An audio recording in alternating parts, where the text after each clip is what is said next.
Welcome to the 187th installment of Ear to the Ground, the Land Stewardship Project's podcast on family farming, sustainable agriculture, local food systems, and local democracy. I'm Brian DeVore, editor of the Land Stewardship Letter. Nothing we ever do in agriculture has a single effect. It has compounding, cascading effects. That quote is from a presentation Alan Williams gave at a recent Winter Land Stewardship Project meeting in west central Minnesota. Williams, a grazing expert, researcher, and columnist, kicked off a day-long discussion about how farmers can utilize cover crops and rotational grazing to build soil as well as their bottom lines. Seeding, fencing, watering systems, cost-benefit calculations, and ways of managing livestock movement were all addressed during the workshop, which, besides LSP, was sponsored by the Pasture Project, Practical Farmers of Iowa, and the Sustainable Farming Association of Minnesota. Williams has a deep academic background in livestock production, but he also raises grass-fed cattle himself. He has consulted on farms and ranches in the U.S., Canada, Mexico, and South America, and currently serves on the board of the Grass-Fed Exchange and the Mississippi Sustainable Agriculture Network. He's also a team member of the Pasture Project, a Wallace Center at Windrock International initiative that works in the upper Midwest to increase the number of acres of farmland that are sustainably managed utilizing methods such as managed rotational grazing of livestock. LSP is a partner organization of the Pasture Project. During his talk, which is excerpted here, Williams described the ecological as well as economic reasons why building healthy soil on our farms and ranches is more important than ever. He also explained the impacts of the compounding, cascading effect agriculture has on our land as well as our communities. Now, in agriculture, I think we all understand that we are facing some problems today. And we're going to spend a lot of time today, both this morning and this afternoon, talking about those and talking about ways that we can address those problems and deal with them. And that's certainly one of the things that we're working on rather strongly with the Pasture Project and our various partners.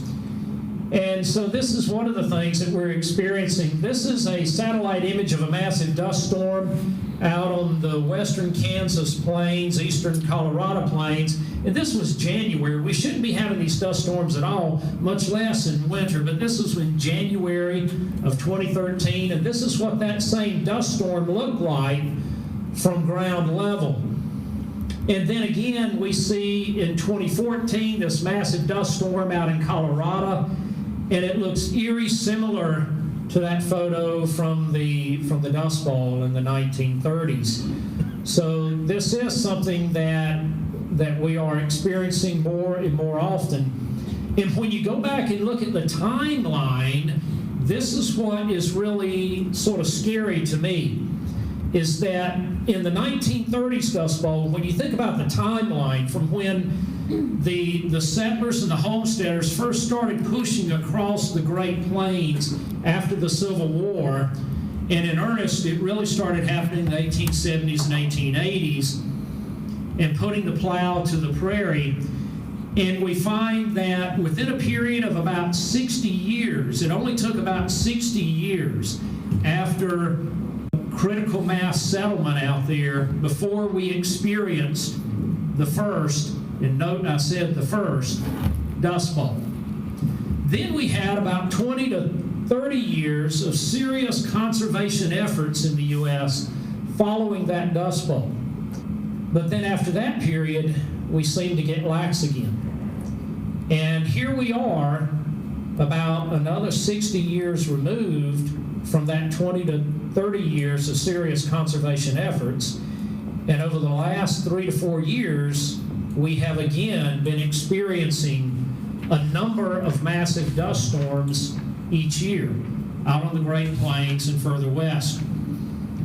This is another issue. We're dealing a lot with this within the Pasture Project, but the hypoxia issue or the dead zone issue in the Gulf of Mexico every year. And as I said, I reside in Mississippi, and I can tell you that this is a major economic issue in the Gulf South. For states like Alabama, Mississippi, Louisiana, and the Gulf Coast of Texas, this cost the economies down there billions of dollars a year. And this dead zone every year can range anywhere from 4,000 to over 10,000 square miles as it engulfs that portion of the Gulf of Mexico. So this is, and obviously this is heavily related to runoff coming down the Mississippi River drainage basin. This is another issue that we're facing, is the rapid conversion of cropland across the Midwest and the upper Midwest, to the tune that over the last 6+ years we have seen more than 8.5 million acres of former grassland converted into row crop ground. And one of the main problems with this is that the majority of this land that has been converted really was not suited for row crop production to begin with, and never should have been converted. It's highly erodible land and should have stayed in grass. Now, we also have a conundrum. On the exact same day, about a month ago, these articles came out. It was a Sunday. We had an article in the USA Today and then another one in the Houston Chronicle. The one in the USA Today was talking about the Monsanto-Bayer merger, and they were interviewing farmers throughout the Midwest and their impression and their thoughts on that merger. And the first thing they said was, well, we fear further price control issues and all of this with further, monopolization and all of that within this sector. But then they turned right around, those same farmers, and said, yeah, we're hopeful that through this merger, new chemicals and new GM crops will emerge that will increase our yields. Now remember, on the exact same day, this article in the Houston Chronicle came out, and they were interviewing farmers as well. And the title of that article is "Bumper Yields Plow Farmers Under." So there's our conundrum. Do higher yields mean that we make more money? I don't think so. And then the week right before Thanksgiving, I did an 8-workshop tour through the state of Nebraska. And this article came out that week while I was in Nebraska, called "More Crop, Less Cash." And in that article, they were detailing farm economics were deteriorating, land values falling, loan defaults rising. But yet, in 2016, as farmers, we again produced record corn and bean crops. But farm income was down 42% since 2013. Now, let me ask you this question. Do all of you remember when we were seeing the rapid increase in corn and bean prices? When corn was $7 to $8 a bushel, beans were bumping $15 and all of that. What was being written in the vast majority of the ag publications? Do you remember? We were never going to see corn below $5 a bushel again. You remember reading that? And corn's going to reach maybe even $10, right? We saw all of that. And beans, maybe $20. So the picture was incredibly rosy.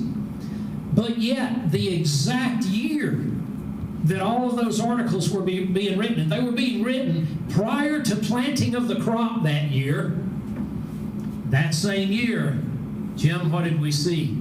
We saw corn fall back down to $3, okay, and take a hit. And we've been there since. Now, how did the ag economic pundits here in the U.S. get that so wrong? How did they get it so wrong so quickly? Well, here's why. They failed to account for this, that the rest of the world was watching, and we're not the only people in the world, folks, that have farms. The rest of the world does too. And the rest of the world produce crops and cattle and other proteins. And so they were watching this. And so the rest of the world, in response to the high prices that we were seeing over here, ramped up their production. So we failed to account for what the rest of the world could do agriculturally in the face of what we were doing agriculturally. And we cannot afford to do that anymore. We have to take that into account. Now, in the same article, they were talking about farmland values expected to fall by 20% by 2018. Loans not being paid back as agreed has more than doubled. The grain and feedlot industries have been the hardest hit. And do you know that in 2015, the U.S. feedlot industry lost $4.7 billion as an industry? And they went on to say farm debt will be 5 times larger than net income, and net farm income will slip to a 7-year low. So none of this sounds very good, does it? It actually sounds pretty depressing. But yet that's reality of where most farmers and ranchers in the U.S. are today. But we're going to spend the rest of the time today talking about what we can do, okay, to alleviate this situation. There are a lot of people out there. There's some excellent examples, and I'm going to give you some case studies today, and we have people in this room that have done things a lot better. We do have hope, and that hope is real. We have a way to be able to significantly improve our farm incomes, our true profitability and sustainability, and even regenerate our soils. George Monboy, in an article written March 25, 2015, had this quote. He said, "We're treating soil like dirt. It's a fatal mistake as our lives depend on it. War, pestilence, even climate change are trifles by comparison. Destroy the soil and we all starve." Now, that was in 2015.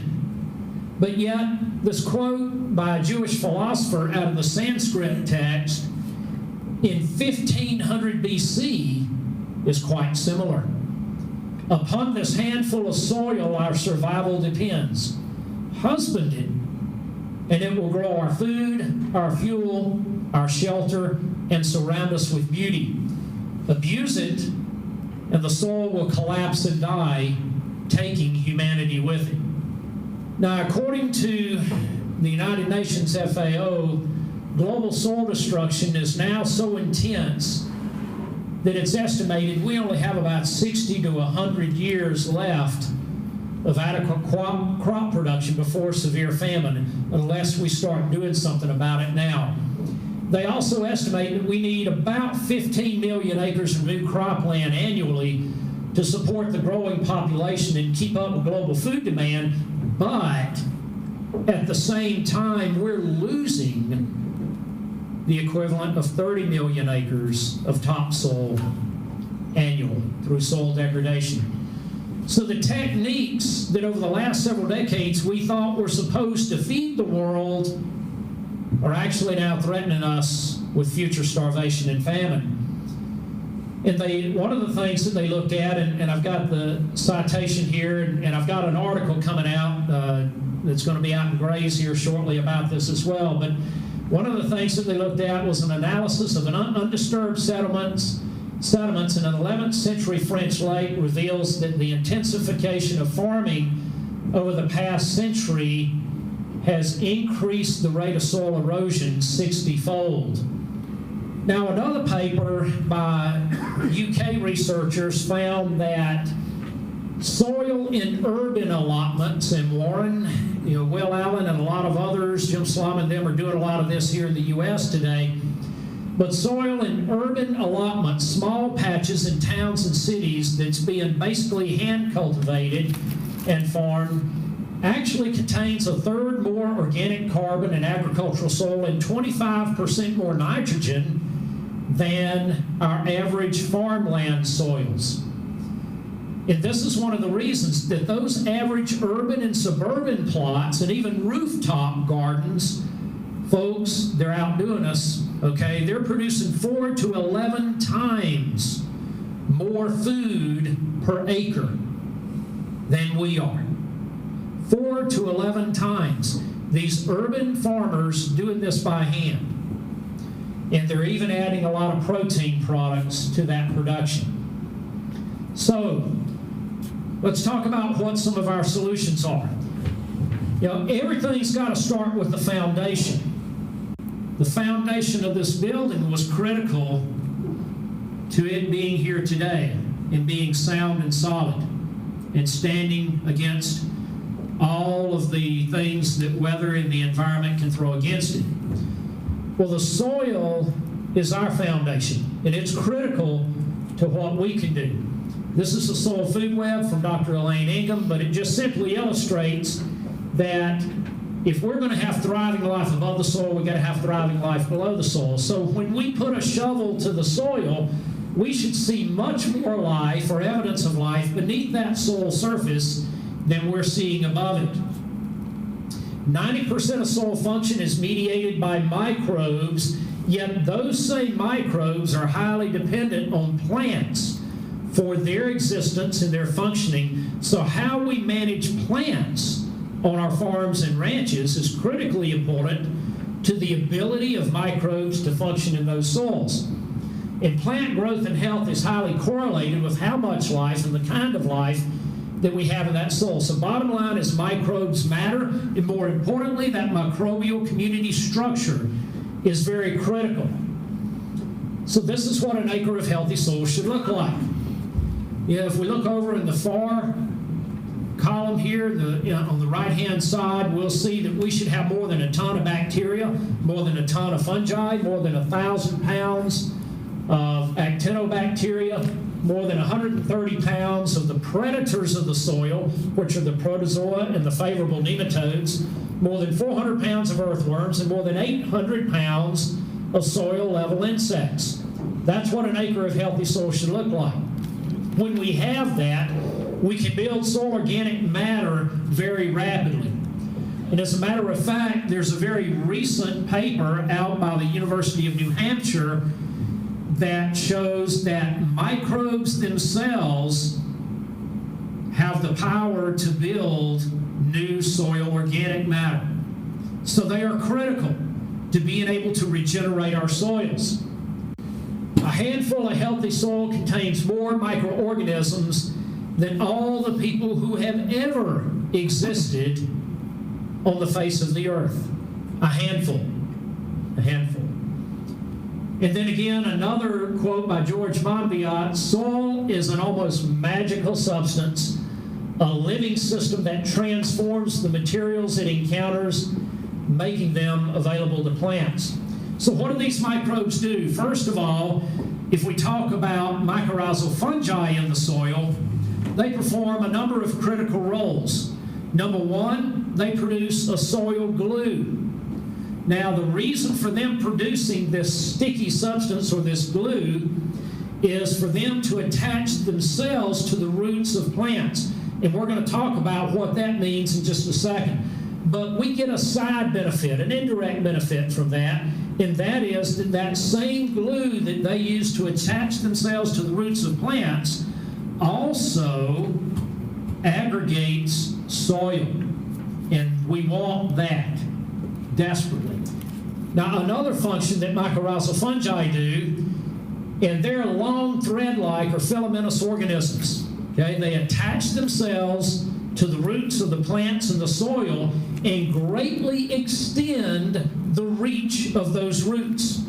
So they can reach and pick up nutrients that the plant roots themselves cannot. And they are so good at this. As a matter of fact, they are 6 to 10 times better at extracting nutrients and micronutrients out of the soil than plant roots are.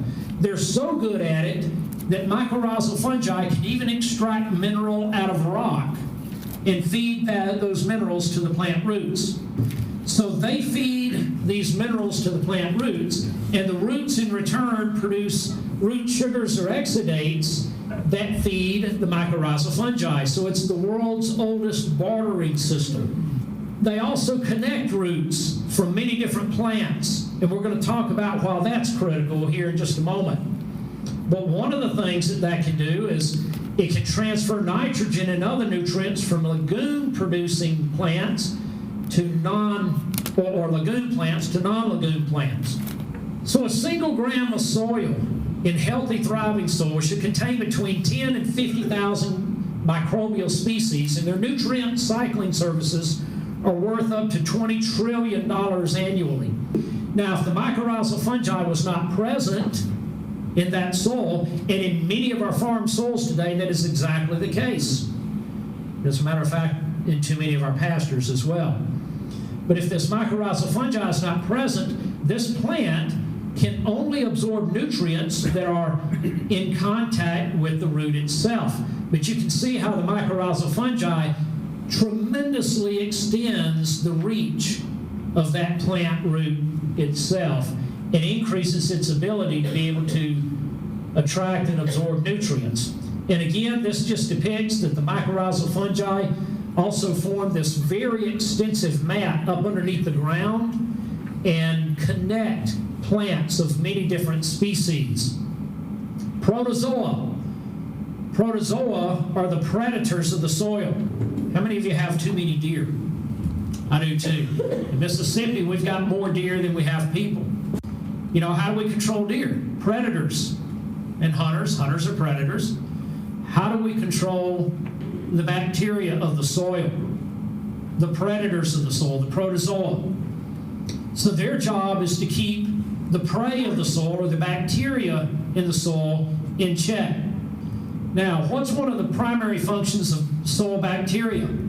It is to consume nutrients as they are pushed down through the root zone by rainfall or irrigation water, and to hold them in that root zone, because if they did not do that, many of those nutrients would leach further down into the soil out of the reach of the plant roots, and therefore out of the reach of any efficient utilization. So the bacteria consume those nutrients, hold them in the root zone, but yet they're not a time release mechanism. So once they have captured those nutrients are now bound within the membrane of the soil bacteria. So how are those nutrients released? By the bacteria being consumed by protozoa. So that's our time release mechanism. That's why protozoa are so critical to us. Nematodes work much the same way. There's far more favorable nematodes than there are unfavorable nematodes. And in agriculture, we tend to think all nematodes are bad. Now, all of those organisms are microscopic, and we cannot see those. But there are things that we can see visibly to the naked eye that are indicator species that allow us to be able to determine the degree of soil health, if what we're doing is effective. So what are some of the indicator species? Well, soil level insects. Remember the chart I showed earlier that said when we have healthy soil, we should have more than 800 pounds of insects per acre. And when you think about those insects reproducing and dying, their bodies, their exoskeletons and all of that themselves become new organic matter, don't they? So if we have that level of soil insects, it produces tremendous results. But what is one of the most critical things these soil level insects do for us? Well, all of that ground litter down there, all of that dead plant material, they shred it up and they start the degradation process. So then soil bacteria and other organisms, the saprophytic fungi and all that can act on that. And if we're going to have a lot of soil level insects, then we're going to have predators for those insects, and that means spiders. So when we have healthy soils, either in our row crop fields or in our pastures, we should be seeing lots and lots of spiders. And in an early morning, you should be able to look out across your fields and in the dew, see all of these spider webs shimmering in the fields. Earthworms.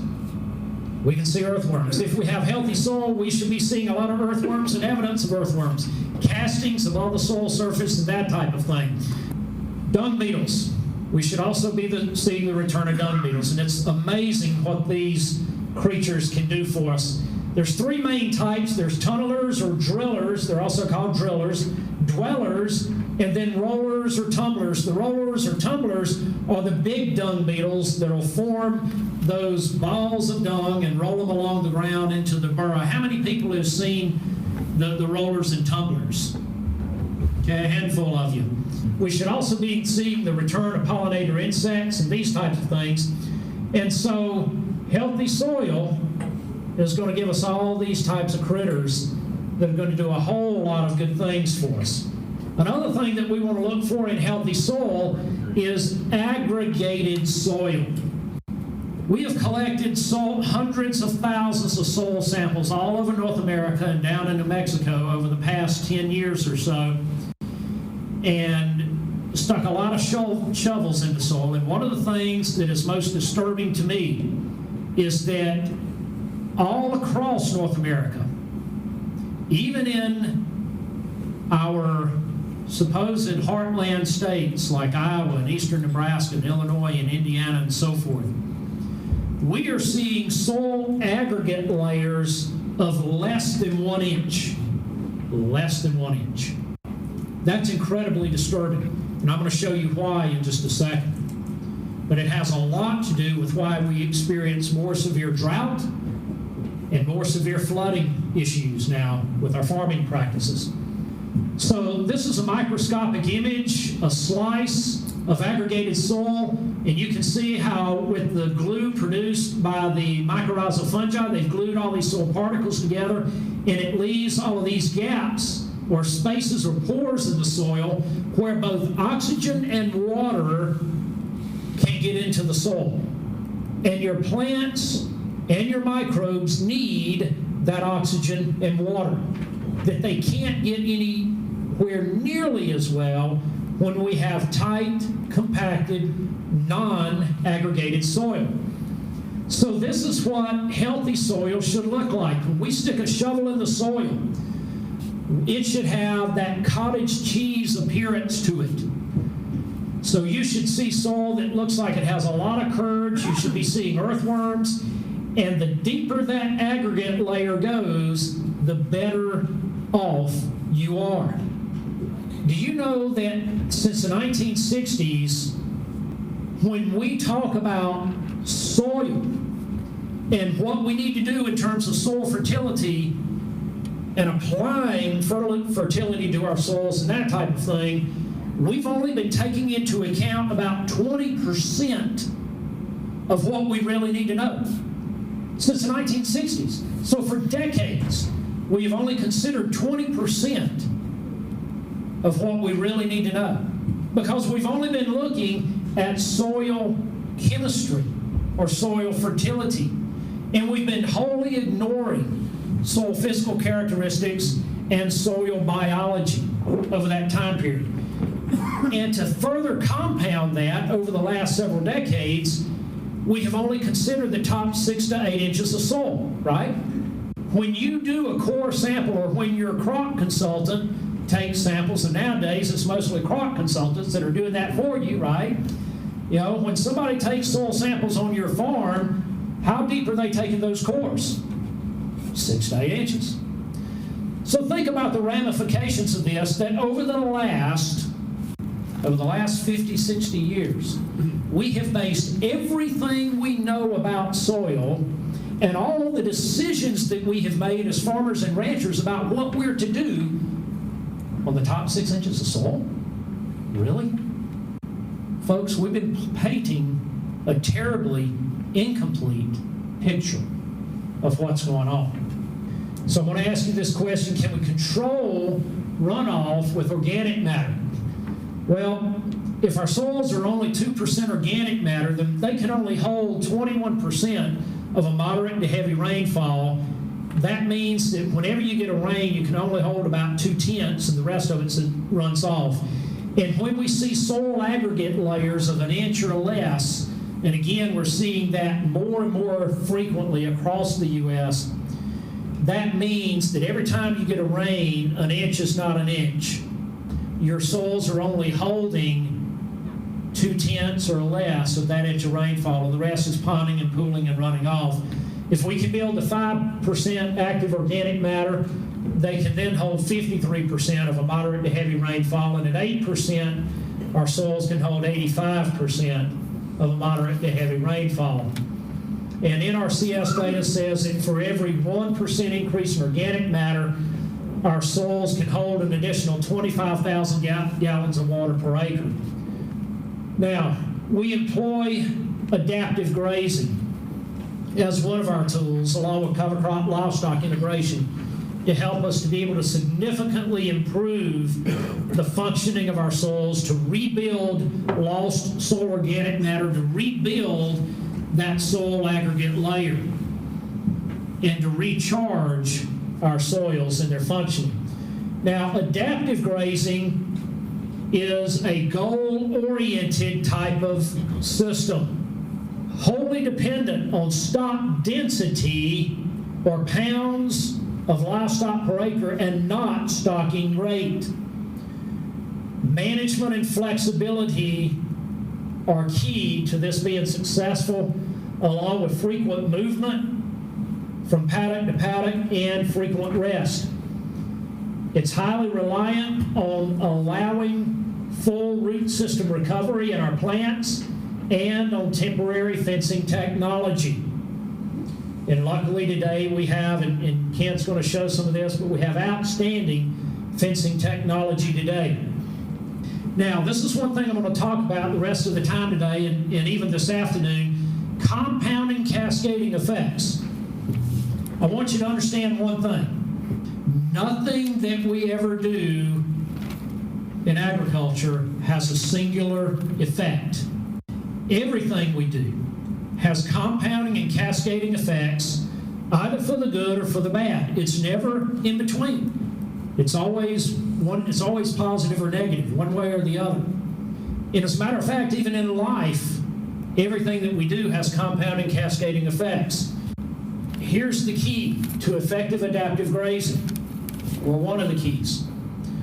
Don't turn adaptive grazing into a rigid, non-flexible grazing system. If you do, you're going to hit a plateau, you're going to stagnate, and then you're going to start digressing. It's called adaptive for a reason. You must constantly flex and change based on conditions, based on objectives, based on goals, based on plant and soil performance, and based on animal performance.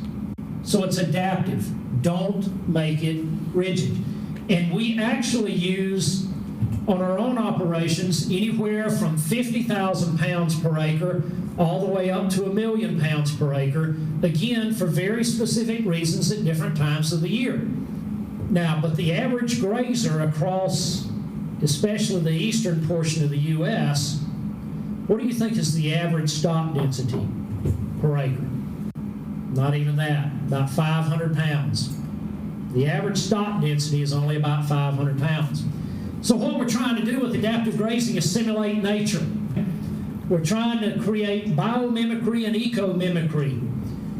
And so since we no longer have the broad, unfenced areas with no roads, no cities, no towns, all of that type of thing, we don't have the large, wild, roaming herds of ruminants anymore, like the bison and the elk and so forth. Now we have to do it with our livestock. So we can nurture ecological memory through strategic use of our livestock. Now, just a little bit of data here. This slide shows how rapidly we can build new soil organic matter through adaptive grazing. This is starting in year 1, and these are the different states this data is from. We have a lot more states that we have data from, but I just picked a handful to depict on this graph. But you can see that in each of these states, from the starting point in year 1 to year 5, we were able to significantly improve soil organic matter in each of those operations through implementing adaptive grazing. The same thing occurred in improving our soil microbial population. Now, our soil microbial population is measured in nanograms per gram. And again, you can see that in all of these operations, we're 2,000 nanograms per gram of soil microbes or less, which, folks, is very, very low. That means you have a very poorly functioning soil microbial population. But we were able to build to 6,000 or greater in all of these, in each of these examples, within a 5-year period. Here's another thing that we stress strongly: keep your soil covered at all times. This was in the summertime when we have shaded soil. The soil was 87 degrees. Where it was exposed, it was 107. And here's why you want to keep it covered. At 70 degrees, 100% of your soil moisture is used for growth and regrowth of your plants and soil microbial support. But when the soil reaches 100 degrees, then 85% of your soil moisture is lost, and only 15% is still available for plant growth and regrowth. At 115 degrees, which is very easy for soil to reach that, your microbes begin to break down, and at 140 degrees, you have pasteurized your microbes in your soil. Manure distribution is another reason why we should use adaptive grazing. It allows us to be able to much more effectively apply manure across the entirety of our fields on an effective basis. With continuous grazing, it takes 27 years to get one pile of manure every square yard, but we can do that in a single year by moving them one time a day. So diversity is the key. That's what we're looking for, looking to build. You know, when we have monocultures above the ground, we have monocultures of roots below the ground, but this is what we're after, and here's why. Because where do the majority of soil microbes live and function? Well, they live in the root zone. And if we have limited root zone, we're always going to have limitations on our soil microbial population. But also, when we're trying to build new soil organic matter, about 2/3 of our soil organic matter increase will come from the roots of those plants that exist in the ground. So I work by what I call the principle of three. Whenever we plant perennial mixes for any of our clients or design cocktail mixes for cover crops, we always make sure we incorporate the principle of three. And that means that I want grasses, legumes, and forbs incorporated into those.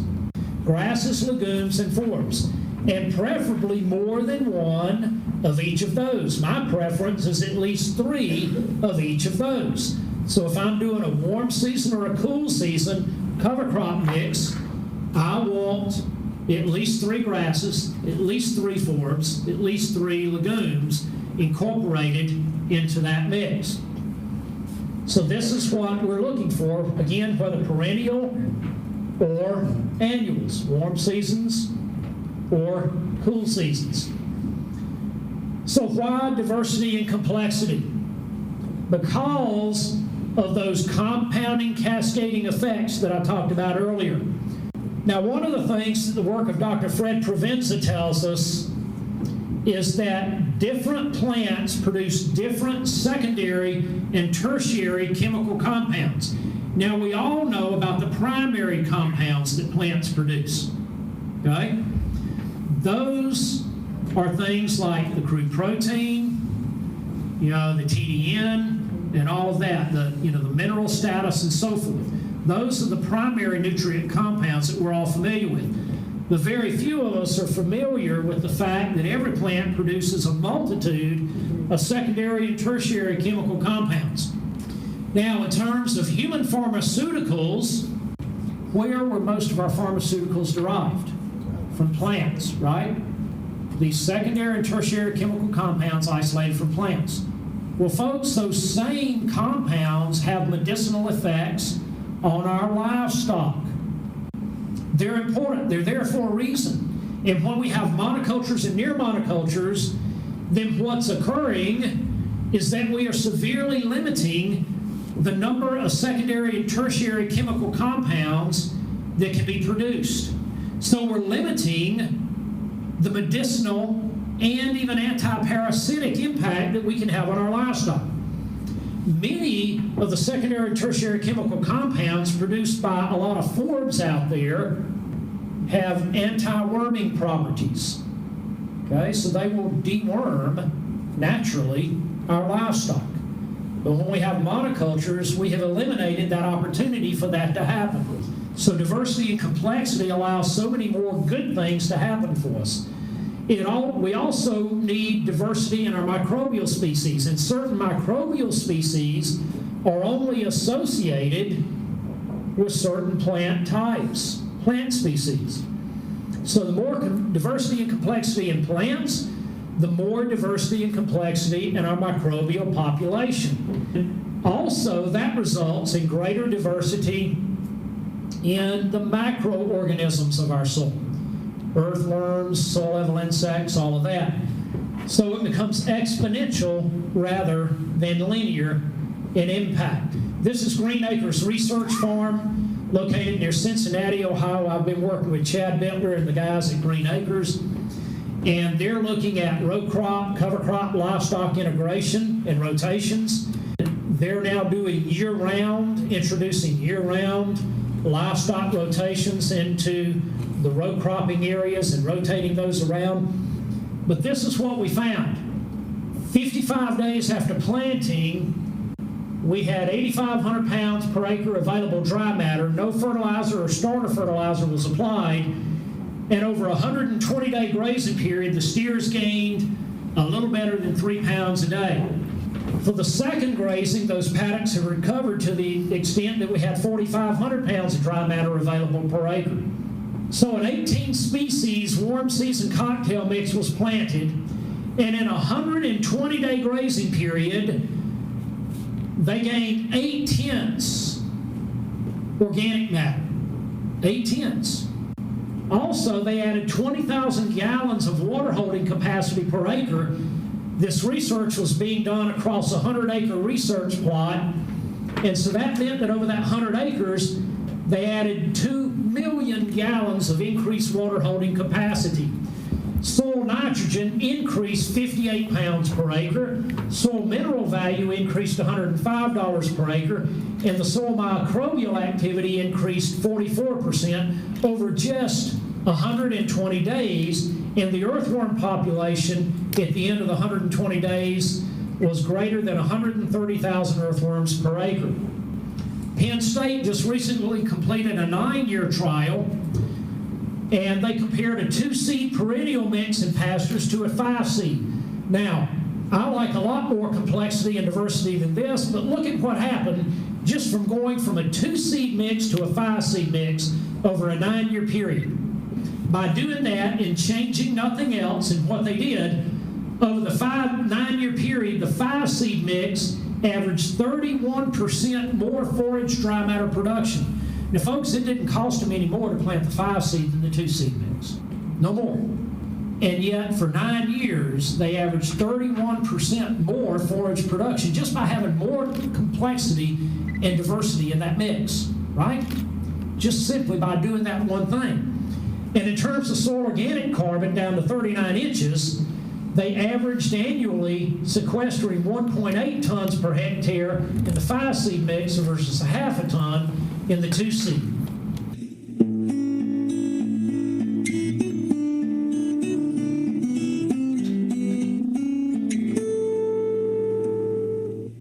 For more on the Land Stewardship Project's work to help farmers build soil health and their bottom lines, see our website at landstewardshipproject.org. If you have comments or suggestions about this podcast, contact Brian DeVore at bdevore@landstewardshipproject.org, or you can call 612-722-6377. Thanks to Laura Borgendale, Western Minnesota musician, for Ear to the Ground's theme music. And a special thank you to all of Land Stewardship Project's members who make initiatives such as this podcast possible. If you're not a member, visit landstewardshipproject.org to learn how you can support LSP. Thanks for listening.